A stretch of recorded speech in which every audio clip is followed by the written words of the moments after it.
Tonight on KGW News. And to my fellow citizens, America is back.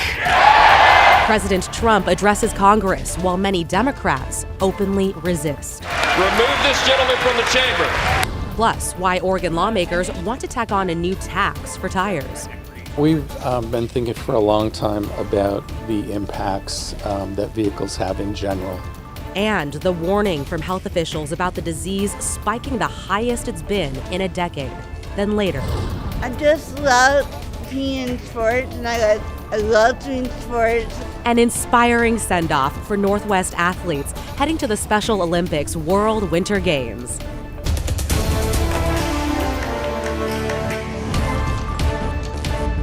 We have accomplished more in 43 days than most administrations accomplished in 4 years or 8 years, and we are just getting started.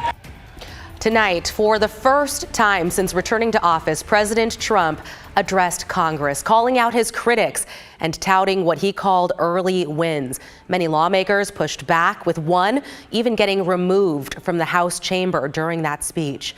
Thank you for joining us. I'm Christine Pitawanich. In the president's more than 1 hour, 40-minute speech, he also promised more change. Jay Gray has a closer look at the contentious night.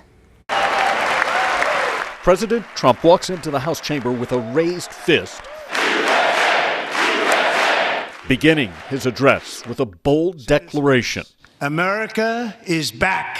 He describes his return to the Oval Office as a mandate. From that moment on, it has been nothing but swift and unrelenting action. That met with loud protests from Democrats. Members are directed to uphold and maintain decorum in the House and to cease any further disruptions. Texas Representative Al Green refusing to sit down and ultimately led out of the Capitol. Democratic lawmakers holding signs wearing pink jackets in yellow and blue in support of Ukraine. Many sitting with recently fired federal employees as the president celebrates his initiative to slash the cost, size, and scope of the federal government that cost many their jobs. I have created the brand new Department of Government Efficiency, DOGE, which is headed by Elon Musk, who is in the gallery tonight. He defends 25% tariffs taking effect today on imports from Canada and Mexico and doubling the 10% tariff on goods from China, despite significant drops in the markets amid concerns of a trade war and continuing inflation and price hikes. Tariffs are about making America rich again and making America great again, and it's happening, and it will happen rather quickly. There'll be a little disturbance. The president pledging to end the war in Ukraine, announcing President Zelensky has reached out. I'm also working tirelessly to end the savage conflict in Ukraine. And he's asking for additional funding from Congress for border security and deportations, promising the lightning pace of change that's marked his return to the White House will continue. Now, the White House says that President Trump will not tour the country promoting the agenda he discussed tonight, like many presidents do after the address, and he did during his first term. Instead, advisors say he can be much more effective pushing for change from the Oval Office. Jay Gray, NBC News, Washington. And during the president's address, 2 Oregon lawmakers walked out as another refused to attend altogether, instead holding a town hall at the same time. Let's go to Alma McCarty in the newsroom now. Alma, these lawmakers really making a statement tonight. Yeah, Christine, both Oregon senators held town halls tonight. Senator Wyden's during the president's speech, telling constituents he'd rather hear from them about the issues they want him to tackle.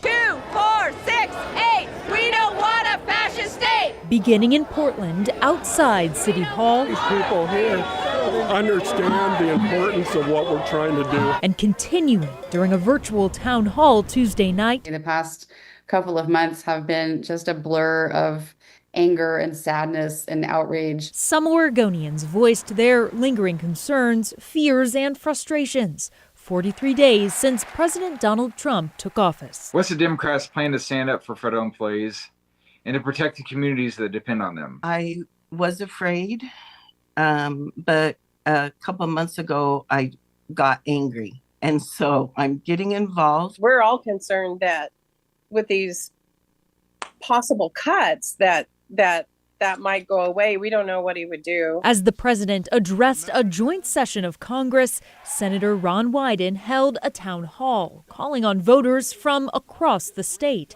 Many asked questions about health care, specifically Medicaid. There hadn't been a bad question in the House, and it says to me that Oregon is fired up for taking on the Musk-Trump presidency and getting these kinds of changes that are going to get us what we need in terms of health care and jobs and science and priorities. While he declined to attend Tuesday's address, two Oregon representatives, Andrea Salinas and Maxine Dexter, walked out of the House chamber in the middle of it.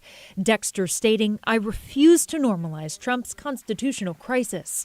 Salinas writing, she left early rather than listen to more false promises from a wannabe dictator. Well, we've got over 1,000 people. That's great. After attending that session with a former federal worker as his guest, Senator Jeff Merkley also took questions from constituents and encouraged those on the call to keep speaking out. Bold and clear and focused, demanding their representatives to honor their responsibility to the people who elected them.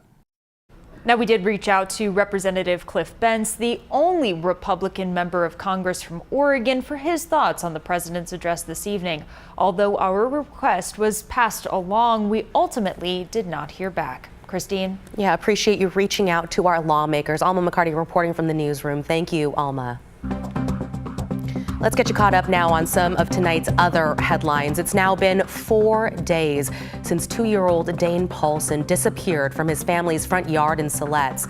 The Lincoln County Sheriff's Office is now focusing on the Siletz River since Dane was last seen near the river's edge. Searchers have covered over 682 acres and 341 miles with still no sign of Dane. The Sheriff's Office says the case will remain a priority.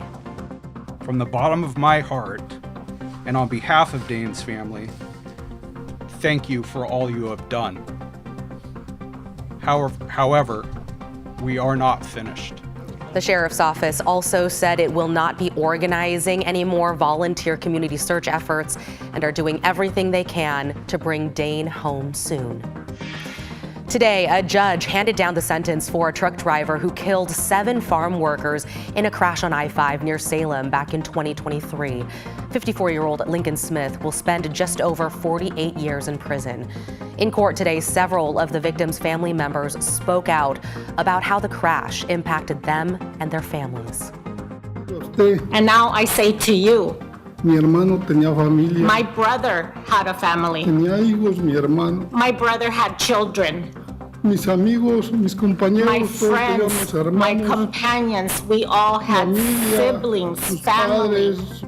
I just want all the families and the people to know that if I could trade my life for any of theirs, I would do it.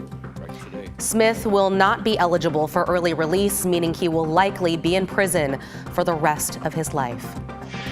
And it seems the Trump administration may be putting 3 federal buildings in Portland up for sale on the list.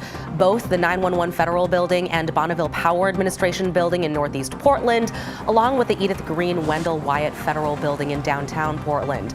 And in Washington, the Vancouver Federal Building is on the list too.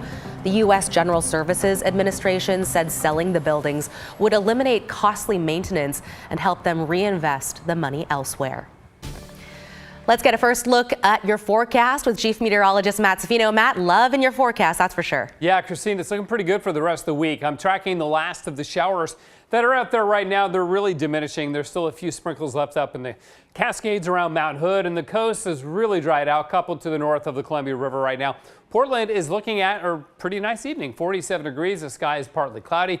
And there's a little bit of a moon up there. That'll be increasing as we go through the rest of the month. We'll talk about the full moon in March a little bit later on. But for tomorrow, mostly cloudy in the morning. Sunrise at 6:41, then becoming partly sunny, but up to about 55. So a little bit cooler than today, but still a nice day. Now, tracking also the sunrise and sunset because, of course, this weekend we go back to daylight saving time. So, boing, we spring forward 1 hour, 2 a.m. to 3 a.m. Sunday morning. Don't forget to turn the clocks ahead.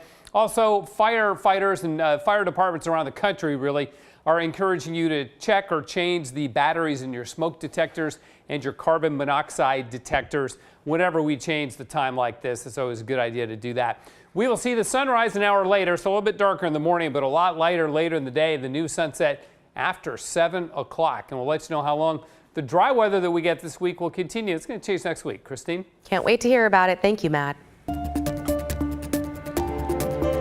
In the Oregon Capitol tonight, lawmakers debated a new tax that would increase the price of tires. Those tax dollars would support several things, including the environment. Catherine Cook has more from the public hearing in Salem. This is a 4% excise tax, meaning it'll ding tire businesses first, which could then pass along the cost to consumers. Critics argue how the state would spend that revenue would not benefit Oregonians equally, while supporters say protecting the environment would be a critical win for everyone. $25 million. It's what lawmakers estimate House Bill 3362, the 4% tire excise tax, would bring the state every year. Half that revenue would go to help fish and wildlife. The other half would help Amtrak Cascades expand their rail service. While not a sales tax, customers would likely absorb the cost, which on average would be $40 to $70 for a set of new tires. We the people do not need new taxes. We need relief and the ability to keep more of our hard-earned money for our families. Views on the bill varied during a public hearing before the Joint Committee on Transportation Tuesday. Committee Chair Senator Chris Gorsuch of Gresham sponsored the bill. We've been thinking for a long time about the impacts that vehicles have in general on things like salmon, wildlife crossings. Tax revenue from the bill would fund stormwater treatment technology to remove toxic tire pollutants that threaten coho salmon. It would also fund wildlife crossing infrastructure on Oregon highways. Statistics show each year in the state there are more than 7,000 crashes between cars and animals. I think all of us, unfortunately, have probably either come close or actually hit a deer, an elk, or something, usually at night. A lot of times we're with our families in the car. It is in the public interest to solve this problem. Some critics of the bill could appreciate how taxing tires might relate to those mitigation efforts. We got really stuck on the part that says we're going to tax tires to support rail. Feels a little bit like a beef tax to encourage people to buy more chicken. Gorsuch believes it's all related, especially when it comes to traveling statewide. We want to give them options other than simply driving a car. In Salem, Catherine Cook, KGW News. To a health alert now. For the second year in a row, Multnomah County is seeing a spike in winter Shigella infections. Last month, the county recorded the most cases in more than a dozen years. Shigella can cause severe diarrhea, fever, and fatigue. Health officials say it's typically transmitted when human waste from an infected person gets into another person's mouth through contaminated food, sexual contact, or even indirect contact. Many of the infections are happening among people who are homeless, but experts want everyone to be cautious. We're not seeing general community spread of Shigella at this time. It is highly infectious, so everyone should be practicing, using the best practices for hygiene and sanitation, making sure you're washing your hands, making sure that if you do have a diarrheal illness that you are appropriately isolating yourself, making sure that you're not going to be spreading it to your friends and family members. Most symptoms can go away without treatment, but more severe cases may need antibiotics.